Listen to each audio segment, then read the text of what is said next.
After 150 years around the world, coffee leaf rust has finally made it to Hawaii.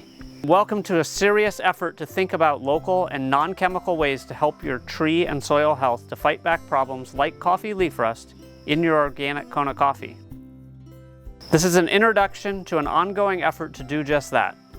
5 certified organic farms from Kona who have used some simple options of Hawaii-made fertilizer additions and indigenous microorganisms from Korean natural farming to help be sure that our trees are happier and healthier and stay that way for longer.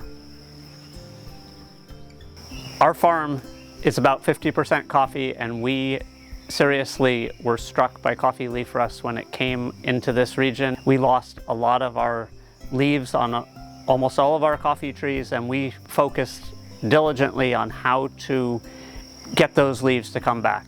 For me, I try to make sure that even if my coffee yield isn't going to be the highest yield in the world, that my coffee trees are healthy and are going to continue surviving. And so I'm not trying to pump the trees for production as much as I'm trying to ensure that the coffee trees are a healthy part of their whole ecosystem. Coffee leaf rust, unlike CBB and some other pests and diseases, can be fought by the tree itself. And so anything we do to better support the health of the tree, especially tree nutrition, is really going to be fighting the coffee leaf rust. And often it's cheaper and less work. We have a ground cover across our whole farm. It's a mix. There's a lot of paspalum, orchard grass, but I've really over the years increased the perennial peanut because I wanted to have the nitrogen, which coffee trees need a lot of. And that's one of the things that we're hearing is coffee leaf rust is better fought off if the tree has more frequent access to nitrogen. So if you're just throwing 2-3 times a year, that might not be enough. But if you're gonna have perennial peanut right there at the roots, you have a constant low-level supply of nitrogen going in there. And you could have Gliricidia or other leguminous overstory trees dropping leaf litter doing the same sort of thing. Hi, welcome to Kealoha Organic Farm. I'm Krista Olson, owner-operator here at the farm, and this has been an organic farm in our family for almost 2 decades. So we're still learning from and learning about the coffee leaf rust.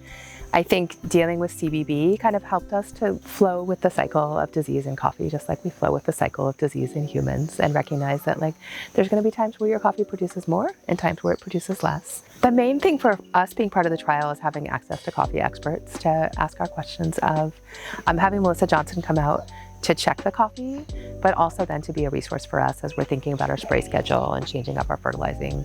Soil test results and leaf test results have been really helpful. We have had many years of granular fertilizers that are really focused on macronutrients, but our micros are really low. And so kind of shifting our focus to foliar feeding and really focusing on some of the micronutrients has been the takeaway. For coffee leaf rust, you really got to pay attention to zinc, manganese, and boron, which we've never even thought about before in Kona. We don't think about micronutrients, but here we are with coffee leaf rust, and balancing those are going to just put us way forward.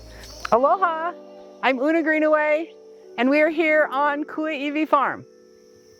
We have about 1,800 coffee trees. Been tough to figure out exactly what to do and how to not use too many imported chemicals. We are limited, being organic farmers, to the different things we can spray. And some of them, even though they're allowed, are kind of nasty. So we're trying not to use too many of them. We're a little more excited about building the soil and really making the trees healthy. We put compost around all of our trees. We make wood chip compost. We heat it up real nicely and we turn it, and it's gorgeous. We're also starting to use some of the Korean natural farming sprays. They're easy and they're homemade and they're made with inexpensive materials, and I think they have a lot of potential to help a lot of farmers.